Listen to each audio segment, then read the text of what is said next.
సూర్యుడు విశ్వశ్రేణి, దైవిక ప్రతీకవాదం, శాస్త్రీయ వాస్తవికత. ప్రాచీన కాలం నుండి మానవజాతి సూర్యుడిని అద్భుతంతో చూసింది. సూర్యుడు ఒక దేవుడా, చైతన్యానికి ప్రతీకనా, లేదా కేవలం అంతరిక్షంలో మండుతున్న నక్షత్రమా? ఈరోజు మనం వేదాలు, ఉపనిషత్తులు, పురాణాలు, వేదాంతం మరియు ఆధునిక ఖగోళ శాస్త్రం దృక్కోణంలో సూర్యుడిని విశ్వాసం లేదా నిరాకరణ లేకుండా కేవలం అవగాహనతో అన్వేషిద్దాం. 1. వేదాలు, ఉపనిషత్తులలో సూర్యుడు అతీంద్రియ స్థాయి. ఉపనిషత్తులలో సూర్యుడు పరమ సత్యం కాదు. పరమ సత్యం బ్రహ్మం, అనంతమైనది, నిరాకారమైనది, కాంతికి అతీతమైనది. సూర్యుడు మూలంగా కాకుండా ఒక ప్రతీకగా వర్ణించబడ్డాడు. అదృశ్య చైతన్యానికి కనిపించే సూచిక. ఛాందోగ్య మరియు బృహదారణ్యక ఉపనిషత్తులు ఆదిత్యుడిని ఇలా వర్ణిస్తాయి: బాహ్య ప్రపంచంలో ప్రతిబింబించిన బ్రహ్మం. భౌతిక అర్థంలో దేవత్వం కాకుండా చైతన్యాన్ని సూచించే కాంతి. 2. హిరణ్యగర్భుడు ఓ విరాట్ పురుషుడు. యుగ్వేదం హిరణ్యగర్భుడి గురించి చెబుతుంది. బంగారు విశ్వగర్భం, సృష్టి ఉద్భవించే సూత్రం. ఇక్కడ సూర్యుడు ఒక వ్యక్తిని కాకుండా విశ్వక్రమాన్ని సూచిస్తాడు. పురుష సూక్తంలో సూర్యుడు విరాట్ పురుషుడి కన్నుగా మారతాడు. విశ్వ పురుషుడు అవగాహన, చైతన్యం మరియు ప్రకాశానికి ప్రతీక. 3. దేవతగా సూర్యుడు వైదిక ఓ పౌరాణిక దృక్పథం. యుగ్వేదంలో సూర్యుడు అత్యంత ప్రశంసించబడిన సహజ శక్తులలో ఒకటి. అతను యుతానికి రక్షకుడు, విశ్వ నియమం, లయ మరియు సత్యం. సూర్యుడిని సృష్టికర్త దేవుడిగా పూజించరు, కానీ కాలం, కర్మ మరియు నైతిక క్రమానికి సాక్షిగా పూజిస్తారు. అతను అన్ని కర్మలను చూస్తాడు, తీర్పు చెప్పడానికి కాదు, ప్రకాశింపజేయడానికి. 4. సవిత్రుడు ఓ వివస్వతుడు.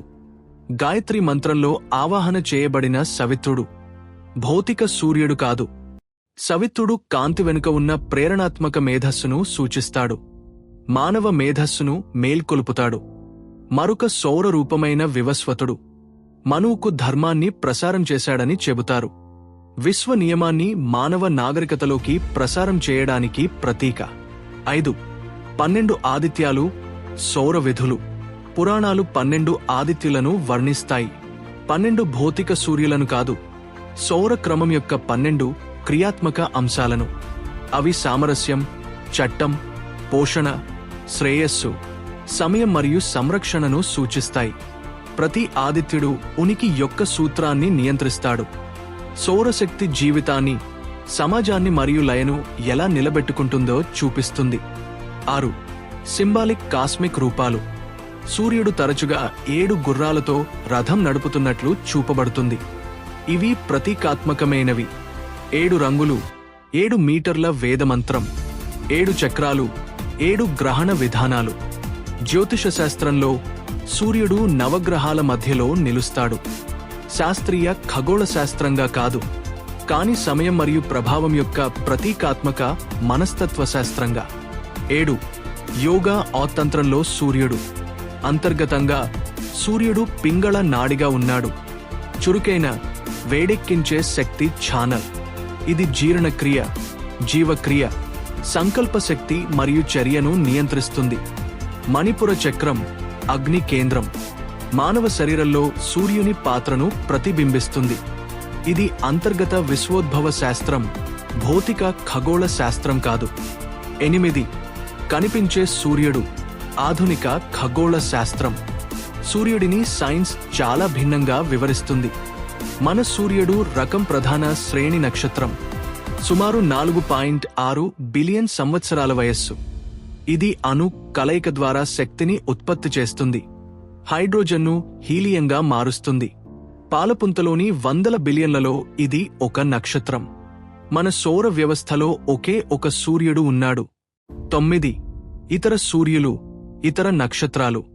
రాత్రి ఆకాశంలోని ప్రతి నక్షత్రం మరొక సూర్యుడు. కొన్ని పెద్దవి, కొన్ని చిన్నవి, కొన్ని గ్రహాలను కలిగి ఉంటాయి. ప్రాక్సిమా సెంటారీ, సిరియస్, బెటల్గ్యూస్ అన్ని వాటి స్వంత వ్యవస్థలలో సూర్యులు. లేఖనాలు అనేక సూర్యుల గురించి ప్రతీకాత్మకంగా మాట్లాడాయి. శాస్త్రం అనేక నక్షత్రాలను నిర్ధారిస్తుంది.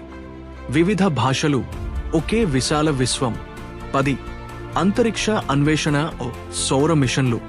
ఆధునిక మిషన్లు ఇప్పుడు సూర్యుడిని నేరుగా అధ్యయనం చేస్తాయి. నాసా యొక్క పార్కర్ సోలార్ ప్రోబ్ గతంలో కంటే దగ్గరగా ఎగురుతుంది. సోహో సౌర కార్యకలాపాలను పర్యవేక్షిస్తుంది. భారతదేశం యొక్క ఆదిత్య సౌర వాతావరణం మరియు అంతరిక్ష వాతావరణాన్ని అధ్యయనం చేస్తుంది. ఈ మిషన్లు వీటిని నిర్ధారిస్తాయి. సౌర జ్వాలలు, అయస్కాంత తుఫానులు మరియు శక్తి చక్రాలు. దైవం కాదు, భౌతిక శాస్త్రం. భాగం 11. స్పష్టమైన వ్యత్యాసం, గందరగోళం లేదు. లేఖనాలు ఎప్పుడూ సైన్స్ పాఠ్యపుస్తకాలుగా ఉండటానికి ప్రయత్నించలేదు. Science metaphysical అర్థంపై వ్యాఖ్యానించదు.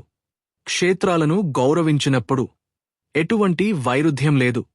అంతిమ సంశ్లేషణ, ముగింపు. సూర్యుడు కేవలం దేవుడు కాదు, కేవలం నక్షత్రం కాదు. లేఖనాలలో అది అర్థాన్ని ప్రకాశింపజేస్తుంది. శాస్త్రంలో అది పదార్థాన్ని ప్రకాశింపజేస్తుంది. ఒకటి మనం ఎందుకు ఉనికిలో ఉన్నామో వెల్లడిస్తుంది. మరొకటి విశ్వం ఎలా పనిచేస్తుందో వివరిస్తుంది. నమ్మకం లేదా తిరస్కరణ లేకుండా రెండింటినీ అర్థం చేసుకోవడం నిజమైన ప్రకాశం. బయట కాంతి దృష్టిని ఇస్తుంది, లోపల కాంతి జ్ఞానాన్ని ఇస్తుంది. అదే నిజమైన సూర్యుడు. లైక్, షేర్, సబ్స్క్రైబ్ చేయండి.